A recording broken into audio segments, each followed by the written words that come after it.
आदाब नमस्कार, मेरा नाम है मोनी सनवर और आप देख रहे हैं मुंसिफ टीवी की खास पेशकश बेबाक मुंसिफ। दोस्तों, तेलंगाना में ऑटो यूनियन की जो हड़ताल चल रही थी और जो वो कह रहे थे हड़ताल करने के लिए और कांग्रेस सरकार को दबाव बनाने के लिए कह रहे थे, कहीं ना कहीं तेलंगाना के सीएम, जिन्हें फायर ब्रांड लीडर भी कहा जाता है, उन्होंने कहीं ना कहीं एक दाव खेला है और तेलंगाना ऑटो यूनियंस के लिए कुछ इस तरह का काम किया है कि शायद हो सकता है कि वो उनकी मांगों को ना मानते हुए भी उनको काफ़ी कुछ देने में कामयाब रह जाएं। बता दें कि तेलंगाना के सीएम ने 5 लाख रुपए का हेल्थ इंश्योरेंस का ऐलान किया है। हेल्थ इंश्योरेंस का ऐलान किया है ऑटो वर्कर्स के लिए, जो भी जितने भी ऑटो ड्राइवर्स हैं उन लोगों के लिए हेल्थ इंश्योरेंस का ऐलान किया गया है। उनके अलावा जितने जैसे स्विगी डिलीवरी करते हैं या इस तरह की डिलीवरी करते हैं, उन लोगों के लिए भी इस तरह के इंश्योरेंस का ऐलान किया गया है और कहा गया है कि और भी फैसिलिटी तेलंगाना सरकार जल्द ही उनको देगी। कहीं ना कहीं तेलंगाना में कांग्रेस की जब से सरकार बनी थी 2 गारंटियों का ऐलान किया था। 2 गारंटी में एक गारंटी ये भी थी कि 50% बस सर्विस, मतलब जो महिलाएं थी उनको पूरी तरीके से बस सर्विस जो है वो फ्री दी गई थी और कहा गया था कि जितने भी वो तेलंगाना की बसों में सफ़र करेंगी और तेलंगाना के रहने वाली महिलाएं होंगी, उनको जो है पूरी तरीके से बस में फ्री सुविधा मिलेगी। तो इस फ्री सुविधा का लाभ उठाने के लिए महिलाएं तो तैयार थीं, लेकिन कहीं ना कहीं जो ऑटो यूनियंस थे, जो ऑटो ड्राइवर थे, उनको इससे ऐतराज़ था और उन्होंने ऐतराज़ अपना सरकार के सामने रखा। सरकार ने, हालांकि जब राहुल गांधी जब उनसे मिले थे इलेक्शन से पहले, तो राहुल गांधी ने भी उन्हें बहुत कुछ देने का ऐलान किया था। 12,000 रुपये सालाना देने का ऐलान किया था, हेल्थ इंश्योरेंस देने का ऐलान किया गया था, चालान जो था उनका वो भी कम करने की बात कही गई थी। तो तेलंगाना सरकार धीरे धीरे अब उस तरफ बढ़ती हुई नजर आ रही है। लेकिन जहां कुछ होता है वहां पर ऐतराज भी होते हैं, कुछ लोग खुश भी होते हैं, यह हमेशा चला आता रहता है। इस पर और कई और दूसरे मुद्दों पर आज की चर्चा होगी और इस चर्चा में शामिल होने के लिए उस्मान अल हाजिरी साहब, कांग्रेस के लीडर हैं, वो हमारे साथ मौजूद हैं। आपका इस्तकबाल है उस्मान अल हाजिरी साहब। विमल दलिया साहब हमारे पास में बीजेपी के लीडर हैं, आपका भी इस्तकबाल है। और सलाउद्दीन लोधी साहब हमारे साथ मौजूद हैं, बीआरएस लीडर हैं, आपका भी इस्तकबाल है सलाउद्दीन लोधी साहब। उस्मान साहब, मैं आपके पास मैं आना चाहूँगा, क्या ये वाकई एक मास्टर स्ट्रोक माना जाए 5 लाख रुपए में का जो हेल्थ इंश्योरेंस देने का ऑटो ड्राइवर्स को और दूसरे जो कैब ड्राइवर्स होते हैं या इनको जो देने के लिए ऐलान किया गया है, किस तरह से इस पूरे मूव को आप देखते हैं? जनाब, जिस तरह से जी तेलंगाना हुकूमत अभी इब्तिदा हुआ है और आपके सामने जो वादे किए गए उस पर अमलावरी शुरू हो चुकी है। जी, ऑटो ड्राइवर्स और कैब ड्राइवर्स के ताल्लुक से जी, जो हेल्थ इंश्योरेंस का मसला है, उनके लिए पार्टी की तरफ से ऐलान आया है कि उनको किसी भी सूरत में अगर कोई नुकसान हो रहा है तो ज़रूर पार्टी की तरफ से मदद की जाएगी। चूँकि कांग्रेस पार्टी है ही, कांग्रेस पार्टी का मकसद यही है रेवंत रेड्डी साहब का कि यहाँ पर हर गरीब तक अपने जो भी सहूलियात हो जिसके लिए वो हकदार हैं उन तक पहुंचाने के लिए ये पहला इकदाम है। और भी बहुत से चीज़ें हैं जिस पर अमलावरी होंगी और इंतज़ार करती जाइए। हम जो वक्त लिए हैं अवाम से, उस दौरान तमाम उनके मसाइल को हल करने की कोशिश की जाएगी। विमल दलिया साहब, सीधा सवाल यही आपसे भी है, अगर क्या कहेंगे कि 5 लाख का जो एक्सीडेंटल इंश्योरेंस देने की बात हुई थी, अभी जो सरकार ने 5 लाख का एक्सीडेंटल इंश्योरेंस दे दिया है, तो क्या वाकई ये जो डिमांड थी ऑटो यूनियंस की उनको फुलफिल करता है? नहीं, एक्चुअल ऑटो यूनियन का डिमांड था कि जो फ्री बस से जो हमको इफेक्ट होता है, हमारे परिवार को इफेक्ट होता है जी, वो फुलफिलमेंट उनको होना चाहिए। जी, देखिए, जहाँ तक मेरा जो नॉलेज है या जो मैं देखता हूँ ऑटो वाले की, तकरीबन हर एक जने आरोग्यश्री के अंदर आते हैं। यानी कि जो भी इंश्योरेंस स्कीम रहती है गवर्नमेंट के, क्योंकि बिलो पॉवर्टी लाइन में उन लोग जीते, आज डेली का उनका अगर ऑटो नहीं चलेगा तो उनका घर चलना भी मुश्किल है। तो उनको ऑटोमेटिक क्या है, उन लोगों का वाइट राशन कार्ड रहता है, उसके अंदर में ये गवर्नमेंट 10 लाख का ट्रीटमेंट फ्री करिए। और जो एक्सीडेंटल इंश्योरेंस है ना सब, जहाँ तक मेरा ताल्लुक आता है, एक्सीडेंटल इंश्योरेंस शायद मेरे ख्याल में 50-100 रुपए में एक्सीडेंटल इंश्योरेंस बनता है, जनरल आदमी का भी बनता है। ये मेरे नॉलेज में है शायद थोड़ा थोड़ा जी। तो और शायद अगर अपन उसके अंदर में डेप्थ में जाएंगे तो आपको वो भी पता चल जाएगा कि एक मामूली है। लेकिन एक्सीडेंटल इंश्योरेंस कोई ऑटो वाले यूनियन का या कैब इंश्योरेंस का प्रॉब्लम सॉल्व नहीं करता है, क्योंकि आदमी जाने के बाद में अगर वो परिवार को अगर मिलता है जो भी 2-4-5 लाख रुपए, वो एक अलग चीज़ है। लेकिन रही बात रोज की जीने का है, तो रोज जीने के लिए अगर उन कुछ कमा के लेके जाएगा तो उसका परिवार चलेगा, उसका घर चलेगा, उसका इंस्टॉलमेंट भरना चलेगा, वैसा जिएगा। बाकी रेवंत रेड्डी साहब ने जो डिसीजन लिया है इंश्योरेंस का लिया है, गुड थिंग है, लेकिन इसके साथ साथ उनका जीने का भी प्रबंध करना चाहिए। उनकी जो रोजमर्रा की जिंदगी है, उनको कल अगर ये परिस्थिति आज गवर्नमेंट आके 1 महीना होने को नजदीक आ रहा है और उसके बाद के अंदर में अगर ये परिस्थिति रही तो उन लोगों की ऐसी हालत हो जाएगी कि उनको ऑटो पूरे सीज होके उनका जो रोजमर्रा की जिंदगी है, उनका घर का चूल्हा भी जलना मुश्किल काम हो जाएगा। एक बात के लिए मैं मुदाखलत करना चाहता जी। हूँ। विमल साहब ने जिस तरह से कहा कि बिलो पॉवर्टी लाइन में जो गुजार रहे हैं ऑटो ड्राइवर्स, मैं चूँकि मैं ओल्ड सिटी से ही मेरा ताल्लुक़ है, ज़्यादा ऑटो या कैब ड्राइवर्स हमारे पास ही होते हैं। कई ऐसे ख़ानदान हैं, कई ऐसे ऑटो ड्राइवर्स हैं जिनके पास वाइट राशन कार्ड नहीं है, जिसके लिए वो बनना चाहिए। उसके लिए हम इसी महीने के आखिर से वो भी काम शुरू कर रहे हैं। और बेशक सबके लिए सहूलत होना चाहिए, उस बात से मैं भी मुत्तफिक हूँ कि उनके घर चलना चाहिए, उनके लिए भी कोई सहूलत होना चाहिए। उसके लिए भी हम लोग इस बारे में बात हो रही है और ज़रूर उस पर कोई ना कोई अमल होना। सलाउद्दीन लोधी साहब, क्योंकि ये वाइट राशन कार्ड का जिक्र छड़ाया है, ये कहीं ना कहीं आपकी सरकार पर भी सवाल उठाता है। हालांकि अब आप सरकार में नहीं है, बेशक कांग्रेस सरकार में है, लेकिन जो पिछले मामले हैं उन पर तो सवाल आपसे भी किया जाना चाहिए। मैं ऑटो ड्राइवर को लेकर सवाल पूछूंगा, लेकिन अभी वाइट राशन कार्ड का जो मामला निकला है, क्या वाकई आपको नहीं लगा कि ज़रूरी था, जो अगर इस तरह के जो भी ऑटो ड्राइवर्स हैं जो रोज़मर्रा अपनी ज़िंदगी को बस कमाते हैं खाते हैं वाला मामला जिनके साथ रहता है, क्या वाकई वो हकदार नहीं थे? क्या वाकई उनको इस 10 सालों में आपकी सरकार में देखा जाना चाहिए था? देखिए साहब, जब हमारी बीआरएस गवर्नमेंट थी जी, उस वक्त ऑटो यूनियंस हमारे साथ जुड़े हुए थे जी, और ऑटो ड्राइवर्स के पास राशन कार्ड नहीं है या लो पॉवर्टी लाइन के जिंदगी गुजार रहे वो लोग, ये बात बिल्कुल सही है। सबसे पहले तो उनका जो प्रॉब्लम है उसका सलूशन नहीं है ये कि एक्सीडेंशियल उनको जो है कुछ बेनिफिट दे रहे जी, उस प्रॉब्लम का सलूशन नहीं है। ठीक है। एक्चुअली उनका बेसिक प्रॉब्लम क्या है बोले तो वो लोग फाइनेंस के ऊपर ऑटोज लेके चला रहे, ठीक है, बैंक से हो या प्राइवेट फाइनेंसर से हो, उनसे लेके चलाते। अब मजीद सितम उन पे ये हो गया है कि जो लेडीज को फ्री बस जो कर दिए तो उनको अब किराए नहीं मिल रहे, तो ये सोल्यूशन गवर्नमेंट को निकालना चाहिए। एक्सीडेंशियल रिलीफ उससे उनको कुछ फर्क पड़ने का नहीं है। वो उनको या तो ये करना, गवर्नमेंट ये स्कीम निकालना कि उनके जितने भी फाइनेंस के ऊपर जो ऑटोज है उनके फाइनेंस पूरे क्लियर करना।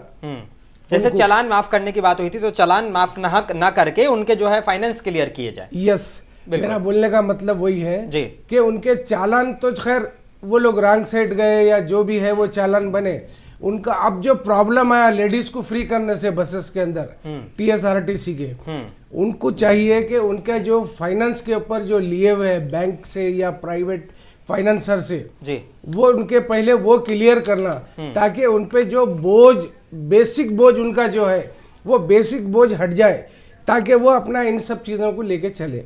क्योंकि ईएमआई जो होती है वो हर महीने की एक सरदर्दी की तरह की होती है। बिल्कुल जी, मैंने कहा ईएमआई जो होती है वो हर महीने की एक सरदर्द की तरह होती है। सरदर्द ऊपर से मजीद ये फ्री जो लेडीज को करने से उनका रोजगार से वो लोग चले गए। तो अगर उनका सही अगर हमदर्दी है गवर्नमेंट हुकूमत को तो उनके फाइनेंस क्लियर करना चाहिए। जैसा बीआरएस गवर्नमेंट के अंदर किसानों को कर्जे माफ करी थी, वैसा आप किसानों के कर्जे तो वो भी माफ करने के लिए कह रहे हैं, लेकिन इसको भी माफ कर देना चाहिए ऑटोस को। उनके पूरे क्लियर करके उनको इंडिपेंडेंट कर देना चाहिए, ताकि उनके ईएमआई देने का ऑटो खींच के लेके जा रहे ये सब प्रॉब्लम्स होते ही है। उसके लिए मेरा ये सजेशन है। ठीक है, ओपिनियन पोल आया है विमल दलिया साहब, और सबसे पहला सवाल इसलिए क्योंकि ओपिनियन पोल में जो लोकसभा इलेक्शन को लेकर आया है तेलंगाना में, बीजेपी 3 सीटें उसके हिसाब से जीत रही है।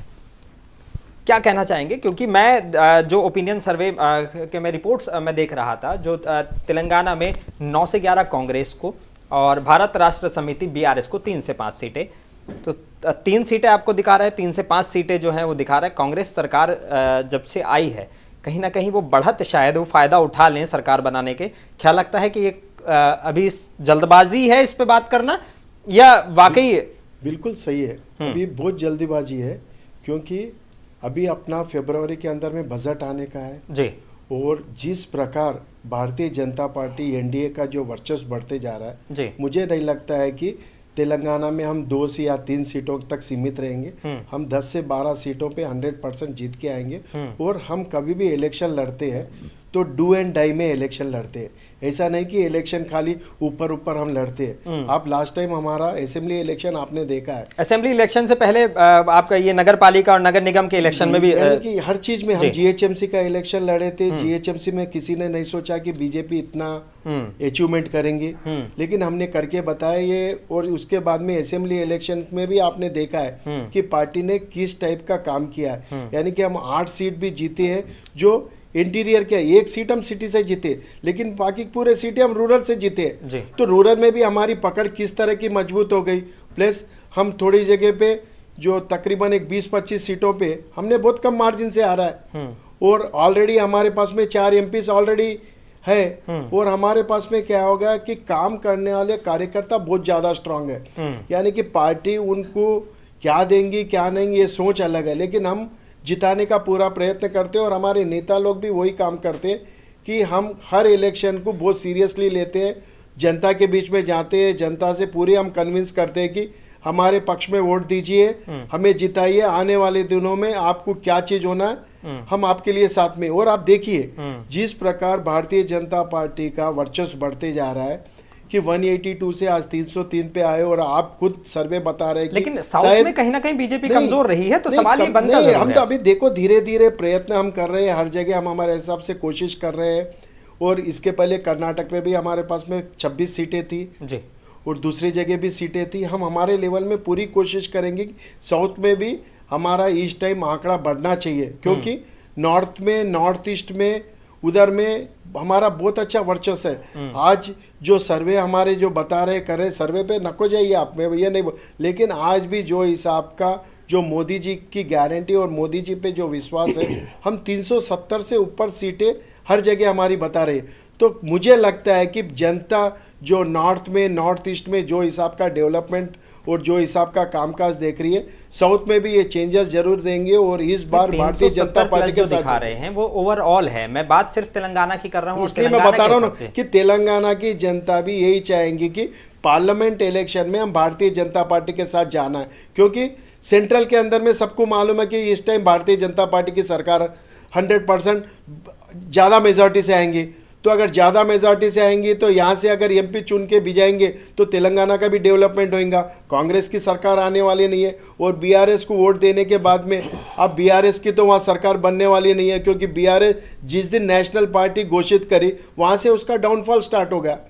तो आज अगर बीआरएस अगर यहाँ से अगर कुछ भी लेके जाती है तो सेंट्रल में उसका चलने का नहीं है। तो मुझे लगता है कि इस बार जनता भारतीय जनता पार्टी की तरफ ज़्यादा विचार करके वोट देंगी। उस्मान अल हाजरी साहब, क्या लगता है कि रेवंत रेड्डी की गारंटी जो 6 आप लोग पूरी करने के लिए तेलंगाना में वादे और दावे कर रहे हैं वो काम करेंगे ये वाकई? क्योंकि मोदी ने, पीएम मोदी ने जो है कहा था, राजस्थान में भी कहा, मध्य प्रदेश में भी कहा, तेलंगाना में भी कहा, ये मोदी की गारंटी है। अब क्या लगता है कि वाकई किसकी गारंटी जो है वो काम करने वाली है?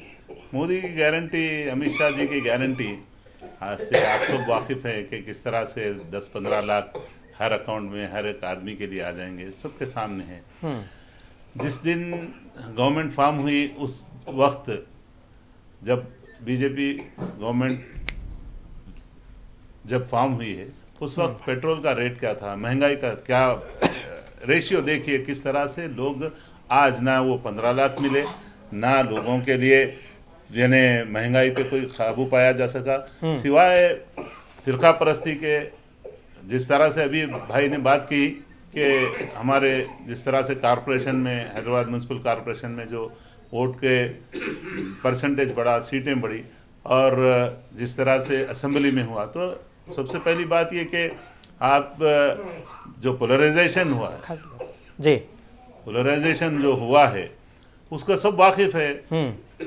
हमारे नहीं, सवाल तो यही है कि देखिए, अगर हम बात करें यहाँ का जो ओपिनियन पोल अभी आ रहे हैं, ओपिनियन पोल में आप सबसे ज्यादा सीटें ले रहे हैं। जी जरूर लेंगे। बीआरएस से बीजेपी से ज्यादा सीटें जो है वो आप ले रहे हैं। वजह ये है, लेकिन आप जानते हैं जिस तरह से इससे 1 महीने पहले हमारी सीटों का क्या तनासुब था, आज हम किस तरह से सत्ता में आ चुके हैं, हमारी गवर्नमेंट बनी है। क्योंकि राहुल गांधी जी ने जो भारत जोड़ो यात्रा शुरू की, जिससे तमाम देश में प्यार मोहब्बत का माहौल एक पैदा हुआ, तमाम समाज के लोगों को, तमाम समुदाय के लोगों को एक जगह करने के लिए जिस तरह से उन्होंने यानी लोगों के लिए मोहब्बत को आम करने के लिए जो उन्होंने काम किया, मेहनत की, उसका फल सबके सामने है। दूसरी बात ये नज़र आ रहा है। दूसरी बात, रेवंत रेड्डी साहब ने जगह जगह पार्टी के कैडर को ग्रास रूट से जो दोबारा मेहनत करके जिस तरह से जमा किए, आज उसका नतीजा सबके सामने है। और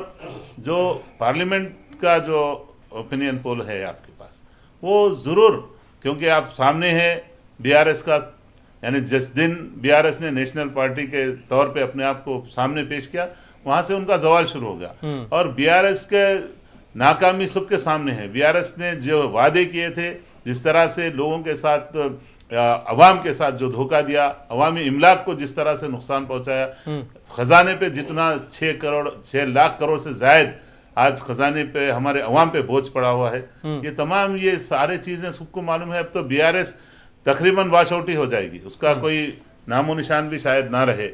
अब हमारा सामने अगर कोई है तो सबको मालूम है, कांग्रेस से जो मुकाबला होगा तो बीजेपी का मुकाबला होगा। वो तो कह रहे हैं कि हम तो जो अगर तेलंगाना में भी हम जो है कम से कम 12 सीटें लेने वाले हैं, और शायद नेशनल तौर पे अगर देखा जाए तो केंद्र के लिए जब वोटिंग होगी तो कम से कम 370 प्लस आप कह रहे थे जी।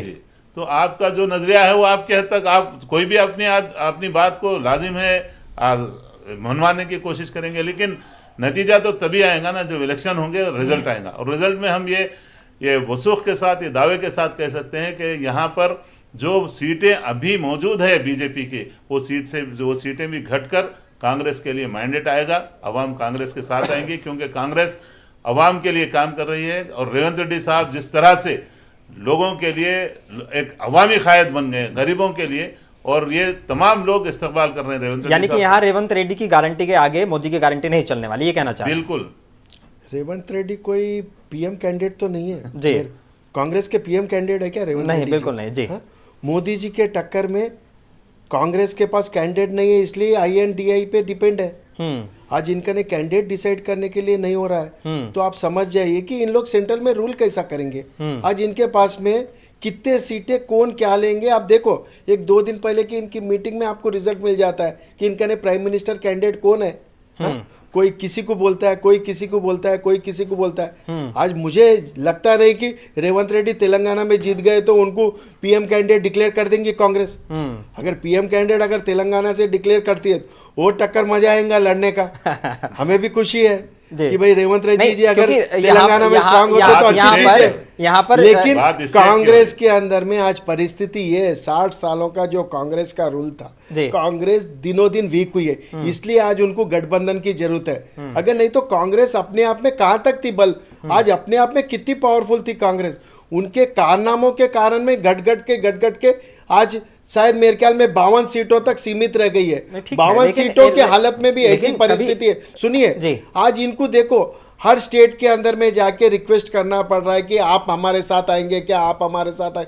तो मोदी जी का मुकाबला कहाँ है? जनता हर चीज देखती है, जनता देखती है कि स्टेबल और एबल गवर्नमेंट कौन दे सकता है और देश को सही ढंग से कौन चला सकता है। और मोदी जी के राज में आप देखिए आज 9.5 साल 10 साल के पीरियड नजदीक आ रहा है, और आज मोदी जी के ऊपर में एक करप्शन चार्जेस नहीं है, उनके मिनिस्टर्स पे एक करप्शन चार्जेस नहीं है, उनके सीएम के ऊपर एक करप्शन चार्जेस नहीं है। अब डेवलपमेंट देखिए, और आज मैं कांग्रेस के भाइयों को बोल रहा हूँ, आज देश किस प्रकार मजबूत हुआ है। आप देखिए मोदी जी को आज वर्ल्ड ओवर लोग लाइक करना चालू कर दिए। और देखिए जब आज इसके पहले मैं आपको एक उदाहरण भी देता हूँ, PV नरसिम्हा राव साहब वाजपेयी जी को जनेवा भिजाए थे, तो वहाँ की जो गवर्नमेंट थी उन्होंने बोला कि भाई आप तो अपोजिशन के लीडर है, आपको कैसा है? तो बोले कि भाई हमारी लड़ाई हमारी वहां तक रहती है, लेकिन जब देश की बात होती है तो हम एक रहते हैं। लेकिन राहुल गांधी जी को आप कभी भी वॉच करके देखिए, उन देश को जोड़ने की बात नहीं करते, बाहर गए जब तोड़ने की बात करते। ये उनकी सोच बदलनी चाहिए। एक ही चीज है, अपना झगड़ा अपने पास है, बाहर वाला कोई आके सलटाएगा नहीं, अपन अपन ही रहेंगे, जो भी करेंगे अच्छा बुरा देश का जो भी रहेंगे अपन सब साथ रहे तो ही देश डेवलप होने वाला है। तो आप की तरफ से मैं बोलता हूं कि आज राहुल गांधी को नसीहत दीजिए कि भाई आप अगर बाहर जाते हैं तो हिंदुस्तान की तारीफ करिए। आप यहाँ पे रोज दिन, अभी आज पार्लियामेंट में जाएंगे, अपना रोज दिन का झगड़ा रहेगा, लेकिन जब देश की यूनिटी की बात आती है तो देश की यूनिटी के लिए अपन सब एक ही चीज रहे कि हर हिंदुस्तानी एक है। इंटरप्ट कर रहा हूँ। हाँ। मोदी जी कोई देश का नाम रोशन विदेश में जाके नहीं करे, कोरिया में जाके क्या क्या बोले आप उस पे स्टडी करो, चाइना में जाके क्या बोले, मेरा सर शर्म से झुक जाता है कि यहाँ आपका मैं इंडियन हूँ बोल के। तो आप वहां तक आप मत जाइए। आपका सवाल क्या था, मैं फिर से सुनना चाह रहा हूँ। हाँ, मैं आपसे सीधा सवाल कर देता हूँ। अभी एक ओपिनियन पोल आए हैं जी, अभी, हालांकि एक शुरुआती इसको रुझान कह लीजिए, शुरुआती रुझान है, नई सरकार बनी है तो उसके बाद एक ओपिनियन सर्वे कराया गया कि भाई क्या लगता है कि तेलंगाना में कांग्रेस की नई सरकार बनने के बाद जो है इसका असर जो है वो लोकसभा पर कितना पड़ने वाला है। उस ओपिनियन पोल के सर्वे के हिसाब से 3 से 5 सीटें बीआरएस यानी आपकी पार्टी को मिल रही हैं, 3 सीटें बीजेपी को मिल रही हैं और ज्यादा सीटें जो हैं 10 से ज्यादा सीटें वो कांग्रेस हासिल कर रही है। अब वो तो कह रहे हैं, आपके दोनों ओपोनेंट साफ तौर पर कह रहे हैं भैया बीआरएस जो है वाइट, यहाँ से वाइट वॉश हो जाएगी पूरी तरीके से, अब इसका कुछ नहीं होने वाला है। जी देखिए, ये जो ओपिनियन पोल है जी, ये जो है तोता लेके पर्चियां लेके जो रोडों पे बैठे रहते फाल खुलाने वाले, ऐसे दुकानें बहुत खुले हुए हैं। हाँ। हकीकत का मंजर तो जो है जब शेड्यूल आएगा उस वक्त आएगा। और बीआरएस को अंडर एस्टिमेट मत करो। हाँ। ये एक जख्मी शेर है। अच्छा, शेर को थोड़ा और आराम कर लेने दो। केसीआर हमारा साहब जख्मियों मंथन के चल सही रहा है हो। पूरा। हम Assembly कहाँ election क्या में भी करेंगे, underestimate नहीं कई करें, महीने लेकिन के अंदर बाद चले गए ना। हम आपको पूरा बता देंगे। डबल फिगर में तेलंगाना के अंदर बीआरएस के एमपी आएंगे, इलेक्ट होंगे। ये आप देख लेना इसी फिगर ही प्लेटफॉर्म डबल ही पे। है। मैं आपको जब फिर तीन बात फिगर के करूंगा मैं नहीं है, आपको कोई बता भी स्टेट दूंगा। में। हाँ। अब रही सवाल कांग्रेस का, कांग्रेस के 6 गारंटियों में अभी एक गारंटी की शुरुआत भी पूरी नहीं हुई, जस्ट अभी जी। अभी 5 बाकी है और इनको साल कितने हैं 5, तो 6 गारंटी को 5 साल कम पड़ेंगे इनको। बस मैं इतना मुख्तसर में आपको बोल देता हूँ। मतलब आप इन सर्वे को मानने के लिए तैयार नहीं, कह रहे हैं कि नहीं हम सबसे ज्यादा हासिल करने वाले हैं। नहीं, हम साहब हमारा वर्क आइडेंटिटी जो है, हाँ। आप उठा के देखिए, आप देखिए कि हमारा वर्क क्या है जी। हमारा कैसा है। डबल बेडरूम दिए तो ट्रांसपेरेंट तरीके से कितना को दिए पूरा भाई? प्रेस वालों को बिठा के, देखिए, प्रेस तेलंगाना वालों के को बिठा अंदर के में मैं आप दोनों, मैं इंटरप्ट नहीं, अभी मैं आप लोगों से सवाल कर लूंगा इसको लेकर, आप अपनी बात पूरी कर लीजिए। जी, ट्रांसपेरेंट तरीके से पूरे मीडिया के सामने लॉटरी करे, फर्स्ट फ्लोर पे किसको देना है, सेकंड फ्लोर पे। मैं ये टॉपिक से हटके ये बात बता रहा था आपको, डेवलपमेंट्स के बारे में, वेलफेयर के बारे में। मेरा मतलब ये है कि बीआरएस का जो ओवरऑल रिकॉर्ड है, पर कैपिटा इनकम नंबर 1 हमारी सबसे हाईएस्ट कैसा, लेकिन कर्ज में भी तो आपने ही डुबो दिया, ये भी तो आप बात मानिए ना जी। कर्ज में भी तो आपने ही डुबो दिया, ये भी तो बात सुनिए मानिएंगे आप, जी। कर्ज में इस वक्त हिंदुस्तान की तारीख में जो कर्ज के अंदर भारतीय जनता पार्टी नरेंद्र मोदी के नेतृत्व में अरे भाई, जो आज आपके हम बारे जो में गुजर आप रहे बात हैं, करिए। सबसे ज्यादा कर्ज यहाँ है। हमारी बारे में आप आमदनी बात का करिए। 55% खाली उसके इंटरेस्ट में जाता, क्योंकि आपका टॉपिक इस पे चेंज हो गया था, वरना वो आंकड़े थे मेरे पास व्हाइट पेपर वाले जी। तो मैं इसलिए ये इधर ऐसा आ गया। मैं नेक्स्ट डिबेट में अगर रहेंगे आप बुलाइए, मैं पूरे फिगर दूंगा आपको, स्टेट का भी दूंगा, नेशनल का भी नहीं, दूंगा। अभी देखिए कांग्रेस कांग्रेस ने तो सारे इल्जाम आपके ऊपर थोप दिए और बाकायदा बता दिया कि भाई देखिए इन लोगों ने, ये है जब हम 10 साल यहाँ हुकूमत करें, आराम से करें, कोई तकलीफ में नहीं, सब खुशहाल थे, सब अच्छे हुए। एक हालात ऐसे होते हैं कि ओवर कॉन्फिडेंस था होगा हमारा, कुछ अच्छा, मान गलतियां रहे हैं हुई आप ये होंगी, बात, हाँ। कुछ गलतियां हुई होंगी ठीक हमारे है। से, हमारी हुकूमत चले गए, हम एडमिट कर रहे हैं। अब ये बात है कि आपके 6 गारंटी को तो हटा दो आप पहले, वो आपको 5 साल कम पड़ेंगे उसके लिए, मेरा तजुर्बा बता रहा। ठीक है। अब आप जो है, जैसा आप वफ के चैंपियन है आप कितने केसेस वफ के जो है एजिटेशन करे, धरने दिए, कोई एक लाइन आज यहाँ प्रॉमिस करो आप कि मैं ये 3 साल में 2 साल में ये प्रॉब्लम सॉल्व कराऊंगा मेरी गवर्नमेंट से। ये है मुसलमानों का मुद्दा, ये बताइए आप। ठीक है उस्मान अल हाजी साहब, सीधा मुंसिफ टी पे एक चैलेंज ही हो जाए, क्योंकि सरकार आपकी है। जब आप 10 साल का बीआरएस जो थी वो अपोजिशन में, सरकार में थी, आप अपोजिशन थे, तो आपने वाकई वक्त पे लिए काम किया है, इसमें कोई दो राय नहीं है। लेकिन अब आपकी सरकार है, अब आप काम करके दिखाइए। मैं कोई मजहबी इशू पे तो बात नहीं करना नहीं, चाहिए, मजहबी- लेकिन यहाँ जिस तरह से हमारे भाई ने कहा, बात मजहबी नहीं है, बात माइनॉरिटी के इशू की है। उसूली बात है। कैडर स्ट्रेंथ को कभी भी नहीं बढ़ाया गया जी वक्त में, और आपके सामने इंशाल्लाह ये इस बात के लिए मैं दावा तो नहीं करता, चैलेंज कबूल करता हूं आपका, ठीक है, कि कैडर स्ट्रेंथ बढ़ेगी जो वहां पर वाकई होना चाहिए। वक्त के रिकॉर्ड रूम को बंद करके रखे हुए हैं केसीआर साहब। अब हमारे वो तो कह रहे हैं कि हमने वक्त के रिकॉर्ड रूम को इसलिए बंद किया ताकि उसको बचाया जा सके, बचाया जा सके, इसलिए इसको ताले में डाल के रखे हम लोग बचाने के, लेकिन ये आप वजह गलत बचाने चीज़ के लिए सरकार वरना में। सब चले जा रहा था। मैं विक्टिम हूँ। हाँ। मैं खुद दरगाह लैंको हिल्स कांग्रेस के दौर की बात है, देख लो आप। नहीं, ठीक है, आएंगे इस मुद्दे पर भी आएंगे। जी बोलिए। जी। दरगाह सोहराबुद्दीन शाह औलिया रहमतुल्लाह अलैह लंगर हाउस पे 2 एकड़ 28 गुंठे है। 2013 में मैंने उस सिलसिले में सूट फाइल किया था वक्फ ट्रिब्यूनल में। आज तक भी उसके रिकॉर्ड रूम को बंद, जब 2015 में जो रिकॉर्ड रूम बंद कर दिए 16-17 में, तो उसके बाद से कई जब केस आता ही है तो 2-3 साल 4 साल हो जाता है नंबर पे आने। उसके बाद से आज तक भी मैं परसों जज साहब को बोला, साहब जब मैं सूट इस केस में दाखिल हुआ, मैं सूट फाइल करा तो उस वक्त ओपन लैंड थी, आज बिल्डिंग बन गए। तो केसीआर साहब की मेहरबानी है, आज तक भी वहां पर उनके उसके ऊपर स्टे भी नहीं हो सका। और दूसरी बात, जिस तरह से भाई ने कहा कि लैंको हिल्स का मुकदमा सबको मालूम है, वक्फ ट्रिब्यूनल में जीता गया, हाई कोर्ट में जीता गया, वक्फ के फेवर में आया। केसीआर साहब, इलियास अहमद साहब, वहां पर एक तहसीलदार को भेजा गया था गवर्नमेंट के रेवेन्यू की तरफ से। वहां पर जो भी रेवेन्यू वाले थे, वो केस जीता हुआ केस को उसमें मैनिपुलेशन करके, जागिर एडमिनिस्ट्रेशन को शामिल करके वो केस को अमदन हराया गया। और इलियास अहमद साहब को जैसे ही वो वक्फ के फेवर में बात कर रहे थे, फौरी असर के साथ उनको वापस बुला दिए। 8 महीने तक उनको पनिशमेंट के तौर पर उनको कहीं भी पोस्टिंग नहीं दिए। कई बार उस सिलसिले में हम महमूद अली साहब जो होम मिनिस्टर थे, कई बार बोला भाई ये क्या जुल्म है आप लोगों का, गवर्नमेंट का आपका आदमी को, रेवेन्यू डिपार्टमेंट वाले को आप इस तरह से ताजिब उसको अजाब में रखें, वो शख्स को कहीं पोस्टिंग भी नहीं दे रहे हैं, क्या गुनाह है उनका, क्या जुर्म। जब बाज़ाब्ता हम लोग एजिटेट करते गए तब उनको वहां पर दोबारा पोस्टिंग मिल गए। अभी ये डीएमडब्ल्यू में है वो। और दूसरी और एक बात कि लैंको ही नहीं, कई केसेस है। अब आपकी सरकार है, जरूर करेंगे हम, और जरूर करेंगे। और भाई आपके सीएम है, तब तो आपको दूसरी पार्टी के होम मिनिस्टर से मिलने जा रहा था, अब तो आप अपनी पार्टी से तो कह सकते हैं ना। अभी दूसरी बात कि बीजेपी इस मुल्क को मजबूत करी तो ठीक है। डोकलाम में क्या हो रहा है, कितने 100 किलोमीटर अंदर आ गया दुश्मन।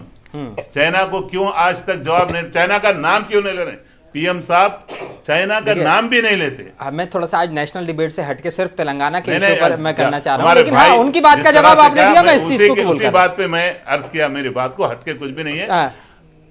राहुल गांधी देश का नाम आज तमाम दुनिया में रोशन करने वाला नाम है, वो राहुल गांधी। और इस देश को आजादी दिलाने में कहीं भारतीय जनता पार्टी का हाथ नहीं था। उसके लिए कांग्रेस नहीं बीजेपी थी नहीं, तो इसीलिए देश के लिए सब जनों ने काम किया। देश के लिए जो कांग्रेस ने कुर्बानी दी, अगर कांग्रेस ने कुर्बानी दी, किसी ने कुर्बानी नहीं दी। कुर्बानी की अगर बात रहती थी तो भगत सिंह नहीं मरता था। अरे भगत सिंह नहीं मरता था। हम टॉपिक से हट जाएंगे, इस टॉपिक पर नहीं आते। देखिए, आजादी के लिए हर आदमी ने लड़ा है, आजादी के लिए हर आदमी ने लड़ा है। सफे अव्वल में थी, ठीक है जी, मान लेते हैं, वो हिस्ट्री का एक पार्ट है, उस पर अब नहीं जाते हैं। तेलंगाना के मामले पे आ जाते हैं। तेलंगाना में अब आपकी सरकार बन गई है जी। सीधे तौर पर उन्होंने इल्जाम लगा दिया कि भाई ये तो 6 साल में भी 5 साल गारंटी को पूरा नहीं कर पाएंगे। वो अपने एक्सपीरियंस से बोल रहे हैं। विमल दलिया साहब, आप भी बता दीजिए कि वाकई ये 6 गारंटियां पूरी होंगी? नहीं, मेन कांग्रेस में सबसे बड़ा प्रॉब्लम क्या है कि आज जैसे ही अगर चीफ मिनिस्टर का नाम लेते तो 60 के 60 उठ के ठहर जाते। तो कहीं ना कहीं रेवंत रेड्डी को काम करने का शायद इनका इंटरनल जो लीडरशिप है ये मौका नहीं देंगी। और अगर तेलंगाना के हित के लिए अगर बात है तो बराबर उनको मौका मिलना चाहिए। आज उन गारंटी लिए, आज 1 महीना हुआ सरकार आके, आगे देखो होता है क्या। लेकिन हम भी बोल रहे अगर जनता के हित का काम है तो हम बराबर साथ देंगे, हमारे सेंट्रल भी आपको साथ देंगे। लेकिन आप अच्छी नीयत से काम करिए। बिल्कुल रेवंत रेड्डी जी ने, आप देखिए किशन रेड्डी जी से बात किया है कि भाई सेंट्रल काम को सपोर्ट होना है। किशन रेड्डी जी ने एक ही बात बोला, यस 100% हम सपोर्ट करेंगे। मोदी जी ने भी उनको बधाई दी है। ये चीज हमारे पास में नहीं है। एक बार चीफ मिनिस्टर इलेक्ट हो गया तो वो जनता का चीफ मिनिस्टर है, वो कोई कांग्रेस का चीफ मिनिस्टर नहीं। आज प्राइम मिनिस्टर बना है, वो देश का प्राइम मिनिस्टर नहीं, वो कोई बीजेपी तक सीमित नहीं रहेगा। उस प्रकार रेवंत रेड्डी जी अगर अच्छा काम करते हैं तो बिल्कुल हमारे एमएलए भी सपोर्ट करेंगे, उसमें दो। लेकिन हकीकत में क्या रेवंत रेड्डी जी को जो टीम है कांग्रेस की, उन काम करने देंगी क्या, ये उनको विचार करना चाहिए। ठीक है उस्मान साहब, बिल्कुल सीधा जवाब, सीधा सवाल उन्हें डायरेक्ट है आपके। ये बिल्कुल गलत है। सबके सहमत से आज चीफ मिनिस्टर का ओहदा उन्होंने संभाला है और पूरी पार्टी इस बारे में रेवंत रेड्डी जी के साथ है। और आप देखेंगे ये 6 गारंटीज भी उस पर अमलवारी होगी और सबका ताउन चाहिए। ऐसा नहीं कि जिस तरह से चीफ मिनिस्टर सब जनता के चीफ मिनिस्टर, पूरे स्टेट के चीफ मिनिस्टर है, सबका रेस्पेक्ट है। सबको रेस्पेक्ट के साथ ही सबके हुकूक सब तक पहुंचाना मकसद है। और आप देखेंगे कोई इंटरनल कोई झगड़ा ऐसा नहीं है। जो लोग, हर आदमी चाहता है कि मैं कोई ओहदा हासिल करूंगा, जब पार्टी तय कर देती है तो सब उसको मानना पड़ेगा, मान लिए सब लोग। और इसी तरह हम अवाम में जाएंगे, अवाम के साथ जो मसाइल है, जो लोग बैठकर फार्म हाउसों में बैठ के पॉलिटिक्स चलाते थे, वो मसला नहीं है। अवाम तक हमारा सीएम जा रहे हैं और जिस तरह से सिक्योरिटी वगैरह सारी चीजें देख रहे हैं आप, वो तमाम। और एक चीज अभी हमारे भाई साहब ने कहा था कि डबल बेडरूम का, भट्टी विक्रमार्का साहब खुद जाके एक एक जगह विजिट किए, कहाँ कितना हुआ, कितने लाख बेडरूम बने, डबल बेडरूम, सबके सामने आ गया। फिर व्हाइट पेपर भी जारी हो गया। व्हाइट पेपर में भी सारे चीजों के नकाइज क्या है अवाम के सामने है। किसी की तनकीद का मसला नहीं है, अवाम की हालत क्या है, माशी हालत, इक्तिसादी हालत आज स्टेट की क्या है, वो चीज बताने का मकसद है। इसके ऊपर जो गलतियां हुई हैं प्रीवियस गवर्नमेंट में, अब ना होते हुए उसको किस तरह से गलतियों से सबक हासिल करके आगे डेवलपमेंट का काम करना चाहिए, उसके लिए कांग्रेस गवर्नमेंट बिल्कुल संजीदा है। और बिलखुसूस हमारे सीएम साहब इस बारे में अवाम के लिए काम कर रहे हैं, अवाम के सामने। यानी कोई आपस में मनमुटाव नहीं है, किसी भी तरह का कोई मतभेद नहीं है। लेकिन अब बड़ा सवाल तो अब ये है ना कि मान लीजिए वो भी कह रहे हैं कि भाई नहीं, जो है गारंटियां अभी मतलब नहीं कर पाएंगे। चलिए ठीक है, अभी बस का सफ़र आपकी तरफ से दे दिया गया, 10 लाख रुपए का बीमा का भी आपकी तरफ से दिया गया, और भी अभी 4 गारंटियां हैं, क्या वो वाकई 4 साल में पूरी होंगी? अरे भाई 3 महीने का टाइम लिए हैं, 3 महीने में देखिए क्या होगा, हो जाएंगी पूरी इंशाल्लाह जरूर। क्योंकि जब ये गारंटियां पूरी की गई थी, कहीं ना कहीं सवाल उठ रहे थे कि जो महिलाओं को जो बस सवर दिया गया उसमें बहुत जल्दबाजी कर दी गई, बिना सोचे समझे जो है उसको एकदम से बस, क्योंकि कह दिया गया था कि पहली कैबिनेट के में इसको पास कर दिया जाएगा। ठीक है, आपने कर दिया, बहुत अच्छी बात है, लेकिन वाकई दूसरे पहलुओं पर भी क्या नजर रखने की जरूरत नहीं है? तमाम चीजों का मुहासिबा किया जा रहा है, जायजा लिया जा रहा है और जरूर अवाम तक, अवाम के मसाइल है, अवाम को जो परेशानी है उसका मदावा करने के लिए पार्टी काम कर रही है और आपके सामने आते जाएगा। अब अभी तो इख्तिदार आए हैं, आगे आगे देखिए इंशाल्लाह अवाम के लिए क्या क्या। सलाउद्दीन लोधी साहब, अब आप भी आगे देख लीजिए कि क्या होता है। वो तो कह रहे हैं कि हमने तो 3 महीने का वक्त लिया है गारंटियां पूरी करने का, ये तो 4 साल और 5 साल तो बहुत ज्यादा वक्त हो जाएगा।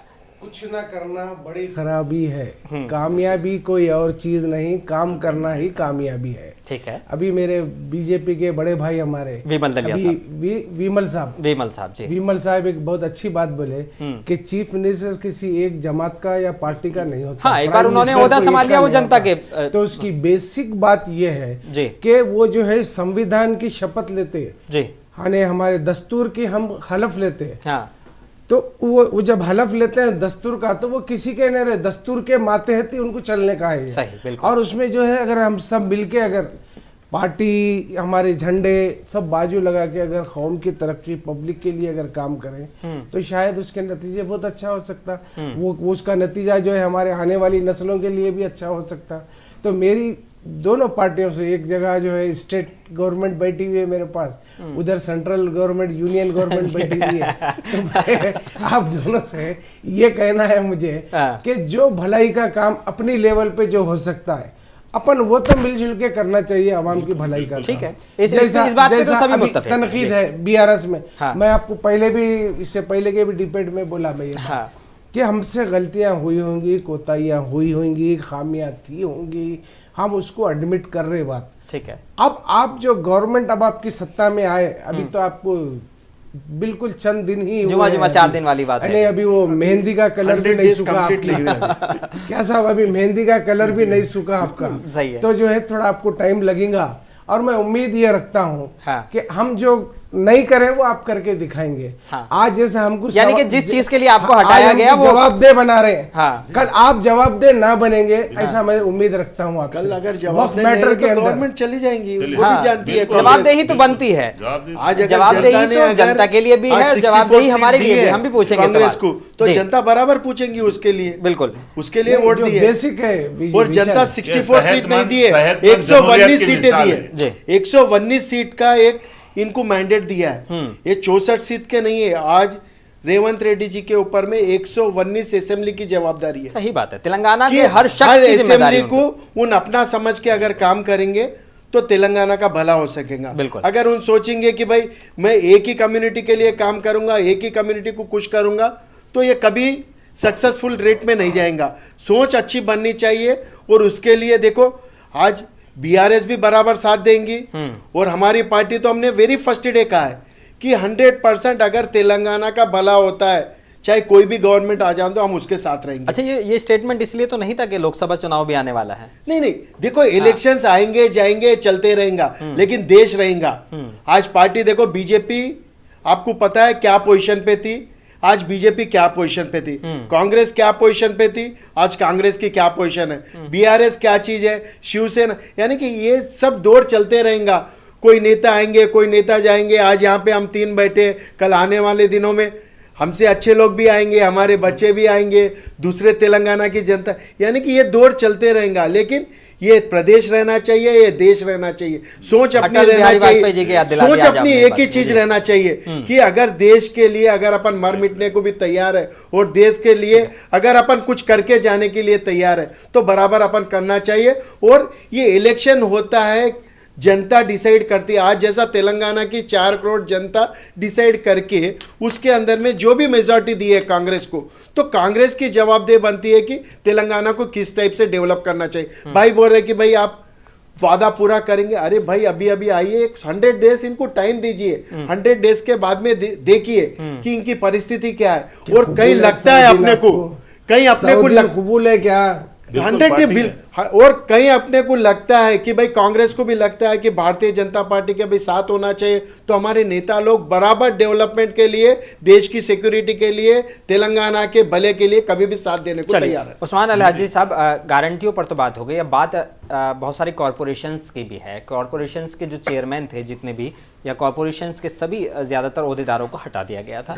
अब कब तक हम उम्मीद करें कि वाकई जो है नए कॉरपोरेशंस के चेयरमैन बना दिए जाएंगे, और उम्मीद ये कि माइनॉरिटी को उसमें कितना फीसदी शेयर मिलेगा या हिस्सेदारी मिलेगी?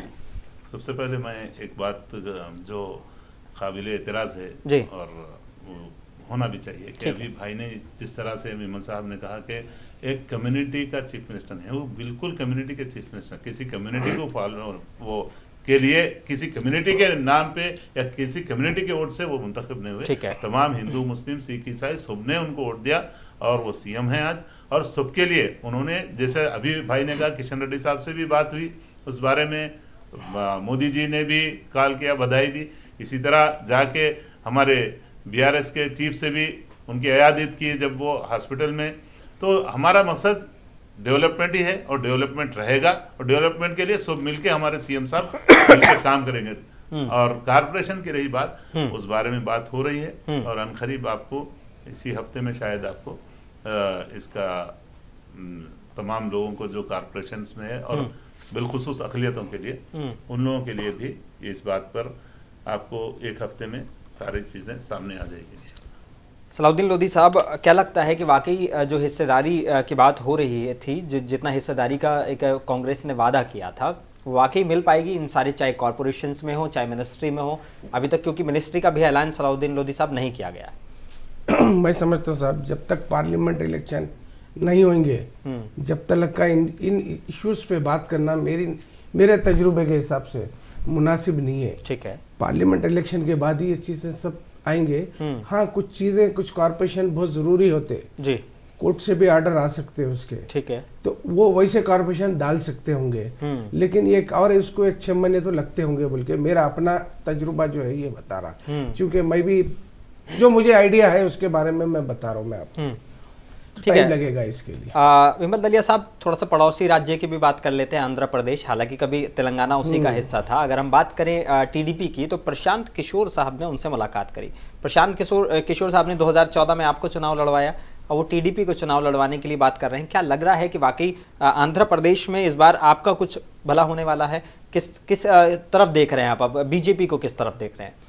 नहीं, हमारा काम है जनता का किस प्रकार हम सहायता कर सकते हैं या अपने कामों से जी। और आपने इसके पहले भी बनाया कि साउथ में हमारा वर्चस्व थोड़ा कम है। ठीक है। तो साउथ में इस टाइम हम फोकस बहुत ज़्यादा रखे। जिस प्रकार आपने तेलंगाना के इलेक्शन में आपने खुद ने देखा है कि भारतीय जनता पार्टी ने डू एंड डाई के हिसाब से काम किया है और हमारे हर नेता ने इलेक्शन को बहुत इजी नहीं लिया और बिल्कुल 100%, चाहे नीचे स्थायी का कार्यकर्ता रहने दो या ऊपर स्थायी का जैसे हमारे मोदी जी रहने दो, हर एक ने अपने दिलो जान से हर तरफ से पूरा जितना कोशिश करना करे। और आने वाले दिनों में आंध्र प्रदेश में भी हम ऐसे ही काम करेंगे। हम बिल्कुल, चाहे जगन रहने दो, चंद्रबाबू नायडू रहने दो, पवन कल्याण रहने दो, जो भी रहेगा पार्टी का जो निर्णय काम में आएगा कि भाई अलायंस में जाना है या नहीं जाना है, इंडिविजुअल जाना है, ये पार्टी का डिसीजन रहेगा। लेकिन हम इलेक्शन बिल्कुल 100% हम जनता के हित के लिए लड़ेंगे और डू एंड डाई के हिसाब से लड़ेंगे। 100% हम जनता के बीच में जाएंगे और जनता से हम बराबर वोट पूछेंगे, हमें वोट दीजिए, क्योंकि सेंट्रल में हमारी गवर्नमेंट रहेंगे, हम एपी को बराबर हेल्प करेंगे। उस्मान अल हाजी साहब, सवाल इसलिए आपसे ये लाजमी हो जाता है, कर्नाटका का चुनाव होता है, कर्नाटका का असर तेलंगाना में होता है और काफ़ी लोग ये मानते हैं, इस बात पे शायद आप भी इस बात को एडमिट करें कि कर्नाटका के बाद से जो जोश तेलंगाना में देखने को मिला था, शायद वो जोश आपको आगे ले गया, सरकार बनाने तक के लिए ले गया। क्या कर्नाटका, तेलंगाना और ये फिर सीधा आंध्र प्रदेश में भी वही जोश देखने को मिलेगा? जरूर तब्दीली आएगी। अवाम खुद चाहती है। जगन से अवाम वहाँ की नाला है, जगन से बेजार हो चुकी है जी। वहाँ कांग्रेस पार्टी के लिए आप देखेंगे आने वाले वक्त में कि किस तरह से अवामी मैंडेट कांग्रेस के साथ आएंगे। आपको लगता है कि इस बार कांग्रेस जो है वो वहाँ पर भी बिल्कुल जिस तरह से अब मौजूदा जो अब वहाँ कांग्रेस में जो असेंबली में जिस तरह से हालत है, बहुत बड़ा रद्दोबदल हो जाएगा। और वहाँ हम तो सुने हैं कि आप शर्मिला के साथ जा रहे हो वहाँ पे। शर्मिला के साथ तो यहाँ पर भी गठबंधन की बात हो रही थी तेलंगाना में, एपी के अंदर में शायद हमने सुना है जी। वो क्लैरिटी भाई देंगे हमारे को। नहीं, शर्मिला के साथ आने वाला वक्त बताएगा आप किसके साथ जाएंगे, आप भी किसके साथ रहे हैं। उनका तो यहाँ पे सीधा सपोर्ट उन्होंने किया है क्या, पवन कल्याण ने, तो शायद पवन कल्याण के साथ ही वो आंध्र का इलेक्शन। देखिए, अब बीजेपी भी सिंगल पार्टी नहीं है कांग्रेस में, मुल्क में, वो भी एनडीए के तहत काम करती है। उसके साथ भी पार्टीज है, लोकल पार्टीज है उसके साथ, स्टेट वाइज जहां भी है। और कांग्रेस को जो मुनासिब रहेगा वहां पर वो जरूर वो इकदाम करेगी। ठीक है। सलाउद्दीन लोधी साहब, आपसे ये सवाल इसलिए लाजमी हो जाता है, अब आप टीआरएस नहीं रहे, अब आप बीआरएस बन चुके हैं, आपने अपने आप को भारत राष्ट्र समिति घोषित कर दिया है। और अभी हम अगर कुछ महीनों पहले जाएं तो जब तेलंगाना के सीएम रहते हुए केसीआर साहब ने महाराष्ट्र के भी बहुत दौरे किए हैं और आस पड़ोस के बहुत ज़्यादा दौरे किए हैं, तो क्या वाकई आंध्रा में किस तरह से अपनी पार्टी को देख रहे हैं आप? 545 सीटों पे लड़ेंगे जी, 545 सीटों पे बीआरएस लड़ेंगे पूरे इंडिया। कोई बात नहीं, मैं सवाल सीधा आपसे ही ले लेता हूँ विमल दलिया साहब, क्योंकि पवन कल्याण ने यहाँ पर जो है वो कहीं ना कहीं आपकी पार्टी का सपोर्ट किया और शायद ये भी एक वजह हो सकती है कि आप जो है इस बार आपकी सीटें बढ़ी और सीधा आप 8 पे पहुंचे। तो क्या एज ए सीएम फेस जो है पवन कल्याण को आंध्रा में जो है पार्टी देख रही है? नहीं, ऐसी बात नहीं है। हाँ, अभी आप पानी पी सकते हैं। अभी समय है एपी के लिए हमें डिस्कस करने के लिए जी, लेकिन भारतीय जनता पार्टी पवन कल्याण को सीएम कैंडिडेट के हिसाब से नहीं देख रही है। ठीक है। ये आने वाले दिनों में हमारा जो सेंट्रल कमेटी है वो डिसाइड करेंगी कि किसको सपोर्ट करना है, किसको नहीं करना है, इंडिविजुअल जाना है या पवन कल्याण के साथ जाना है या क्या करना है। ये हमारी सेंट्रल बॉडी के जो निर्णय रहेंगे वही काम में आएंगे। बाकी अभी तक हमने किसी को सीएम कैंडिडेट का किसी को डिक्लेयर नहीं किया, ना हमारी पार्टी की तरफ से किया है, ना दूसरे पार्टी की तरफ से हमने सपोर्ट किया। ठीक है। लोधी साहब, अगर तबीयत सही हो तो मतलब सीधा सवाल वही था आपसे कि भारत राष्ट्र समिति के तौर पे अब आप जा रहे हैं, दे दो साहब को। तो क्या लगता है कि इस बार जो है वो भारत राष्ट्र समिति के तहत अब आंध्र प्रदेश में भी अपनी पार्टी का फैलाव करेंगे? देखिए साहब, अब अपन आंध्र की बात हो रही थी अभी जी, प्रशांत किशोर के ताल्लुक से, प्रशांत किशोर के ताल्लुक से जी, चंद्रबाबू नायडू को सपोर्ट कर रहे, कुछ प्लान दे रहे हैं टीडीपी से उन्होंने। तो जैसा अभी आप एक बात बताए थे, कर्नाटक का असर का तेलंगाना में हुआ जी, तो ये बात यूं है, तेलंगाना की एक मशहूर कहावत है जी, खरबूजे को देखकर खरबूजा रंग बदलता। ठीक है। तो रेवंत रेड्डी के साथ चंद्रबाबू नायडू का पूरा आशीर्वाद रहा, उनके पूरी मशीनरी, उनके कार्यकर्ता, उनका कैडर पूरा रेवंत रेड्डी को काम करा यहाँ पर। और एक ये हुआ, चंद्रबाबू नायडू के साथ हमदर्दी पैदा हो गई, चाहे आंध्रा की आवाम हो या तेलंगाना की आवाम हो। ठीक है। कि वो जो ईडी के उनके ऊपर जो भी केसेस वगैरह जो उन अंदर रहे, जो भी हुआ वो जी, तो मैं समझता हूँ चंद्रबाबू नायडू के हक में शायद आंध्रा के अंदर अच्छा फैसला आ सकता होगा। ये क़ब्ले वक्त है मेरी ये बात बोलना जी, लेकिन ये हालात अब जो बता रहे जी, जाहिर बात है इधर तेलंगाना से भी, क्योंकि वहाँ पर कांग्रेस को main opposition Bharatiya Janata party है। ठीक है। जगन का ताल्लुक उनसे ही है, भारतीय जनता पार्टी से। जी, तो ये गवर्नमेंट भी उनको शायद सपोर्ट करे ताकि वो फ्यूचर में इंडिया अलायंस का हिस्सा बने। तो ये ऐसा हो सकता, मेरा अपनी राय जाती ये है मेरी। लेकिन आप किसी अलायंस के साथ नहीं जा रहे हैं, ये तो ये तय है अभी तक? तो अभी ये जब ये पार्लियामेंट का जब ये शेड्यूल आ जाएगा जी, उस वक्त जो है ना हमारी बहुत सारी चीज़ें जब सामने आएंगे। महाराष्ट्र में भी कुछ सीटों पे लड़ने का प्रोग्राम है हमारा जी, वहाँ वर्कआउट चल रहा है हमारा।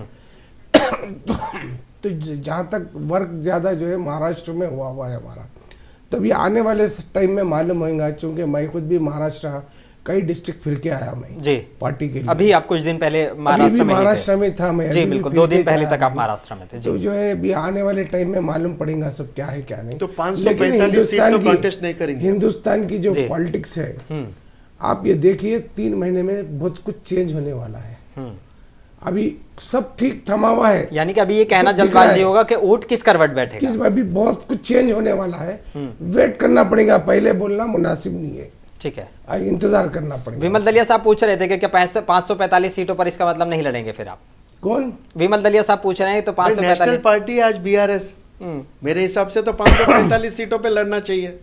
विमल साहब या तो किसी के साथ अलायंस करना चाहिए। विमल साहब, भारतीय जनता पार्टी भी 500 जितने टोटल फिगर आप बता रहे हो उस पे कहीं भी नहीं लड़ेगी। कांग्रेस भी नहीं लड़ेगी। अब ये दौर चलेगा रीजनल पार्टीज के साथ अलायंस में होके चलना है, डायरेक्ट कोई पार्टी नहीं आती। इसलिए पूछ रहा हूँ, आप भी किसी के साथ अलायंस करेंगे क्या? 100% करेंगे, टाइम पे मालूम होगा। लेकिन वो थर्ड फ्रंट बनाने की तैयारी कर रहे हैं। वो टाइम पे, जैसा एक मायावती परसों जो है बोले हम टाइम पे कौन किसके साथ जाता मालूम पड़ेगा। सारे इंडिया में जो है पूरे चैनलों पे डिबेट वही बात की चली जी। तो टाइम वेट करो, सब सामने आ जाएंगे अपने। इंतजार, ठीक है, इंतजार करना भी ठीक है। अभी कुछ भी कहना जल्दबाजी है आपकी। बीआरएस के लिए अभी तेलंगाना में ही सर्वाइव होना मुश्किल हो गया, तो शायद वो देश के प्रति सोचना भी शायद मेरे हिसाब से उनके हित में नहीं रहेगा। ये भी जल्दबाजी है। क्या कहते हैं उस्मान अली हाजी साहब? क्योंकि जब से बीआरएस बनी है, बीआरएस ने अपना नुकसान ही उठाया। तो शायद अगर उनको अपना वर्चस्व बचा के रखना है तो शायद अगर तेलंगाना पे फोकस करे तो ज़्यादा अच्छा रहेगा। ठीक है। उस्मान अली हाजी साहब, जब इलेक्शन का दौर चल रहा था, राहुल गांधी लगातार दौरे कर रहे थे और राहुल गांधी ने कालेश्वरम का मुद्दा उठाया। न सिर्फ कालेश्वरम का, कई ऐसे मुद्दे उठाए जो कहीं ना कहीं बीआरएस सरकार पर करप्शन के चार्जेस लगाते थे। साबित होना या ना होना वो एक अलग मैटर है, वो भी आप लोग अगर उनके खिलाफ कार्रवाई करेंगे तो वो कोर्ट में आएगा, तब जाके ये चीज़ें क्लियर होंगी। लेकिन क्या लगता है कि वाकई अगर वो करप्शन का मुद्दा था कालेश्वरम वाकई एक ऐसा मुद्दा था जिस पे जो है करप्शन के चार्जेस लगाने चाहिए, तो क्या सरकार आपकी कार्रवाई करेगी इन मामलों में? अभी आप देख रहे हैं सीएम साहब का कि जिस तरह से उनका ऐलान आया है कि अदालती कार्रवाई होंगी, तहकीकात होंगी अदालत के जरिए से, क्या सच है क्या झूठ है, अदालत उसको कोर्ट के जरिए से वो बराबर उस पर जहाँ जहाँ भी हुआ है करप्शन का वो पब्लिक के सामने आना चाहिए, और जो कल्प्रिट्स है, जो खाती है अवामी दौलत को, अवामी इमलाक को नुकसान पहुँचाए और हमारे ख़जाने पे जो जिस तरह से खजाने खाली हो गए, तो लाजिम उसके ऊपर कार्रवाई होगी, चाहे जो भी हो। और जिस तरह से राहुल जी ने अवाम से बताया था कि कालेश्वरम के अलावा जहाँ जहाँ भी जो घपले हुए हैं उस पर उसी के मुताबिक गवर्नमेंट फॉर्म हुई है, उसके ऊपर जरूर ऐलान भी आ चुका है सीएम साहब का कि अदालती तहकीकात होगी अदालत के जरिए से, और कल्प्रिट्स को अगर वाकई है तो उनको सजा होगी। बड़ा सवाल अब यहाँ पर यह भी उठता है कि सुनने में आ रहा है कि राहुल गांधी ने जैसे कन्याकुमारी से कश्मीर तक का एक सफ़र तय किया था भारत जोड़ो यात्रा के तहत, वो दोबारा से अभी जब CWC की मीटिंग होती है, CWC की मीटिंग में कहा जाता है कि नहीं आप जो है एक बार फिर से यात्रा पर निकलें। लेकिन क्या वाकई अभी ये वक्त सही है? क्योंकि यात्रा पर निकलने का मतलब हो जाता है कि आप बिल्कुल चुनाव के नज़दीक पहुँच जाएंगे, जितना लंबा उनका सफ़र होता है। तो क्या लगता है कि वाकई राहुल गांधी दोबारा से यात्रा पर निकलेंगे? ये अवाम की तभी से जब यहाँ से कन्याकुमारी से कश्मीर पहुँचे थे उसके बाद से ही पब्लिक का ये इसरार है अवाम का कि आप दोबारा भारत जोड़ो यात्रा शुरू करें। तो वो उसी सिलसिले में अवाम का जो ना इसरार इसके ऊपर ज़्यादा है। अवाम ये चाहती है कि भारत जोड़ो यात्रा शुरू हो ताकि जो माहौल इंतशार का हो उसमें एक इकाई हो, लोगों में देश में एक लोगों को एक जगह जमा करें, तमाम समुदाय के तमाम मज़हब के लोगों को, और उसमें काफ़ी हद तक कामयाबी भी हुई है, लोगों में बदलाव आया है और अवाम का इसरार है और पार्टी का भी यही कहना है, पार्टी के जो भी जिम्मेदार हैं कि भारत जोड़ो यात्रा दोबारा होना चाहिए और उस पर शायद जल्दी इसके ऊपर आपके सामने ऐलान भी आ जाएगा। विमल दलिया साहब, अभी जो है कहीं ना कहीं मतलब ये बातें जब सामने आ रही हैं तो क्योंकि तेलंगाना से भी भारत जोड़ो यात्रा निकलती हुई गई थी और तेलंगाना कांग्रेस के लीडर्स का कहना था कि उसका असर तेलंगाना में पड़ा है। क्या लगता है कि अगर जो ये भारत जोड़ो यात्रा का दूसरा पार्ट वो शुरू राहुल गांधी करते हैं तो क्या वाकई जो है जो लोकसभा का चुनाव है उस पर इसका असर पड़ेगा?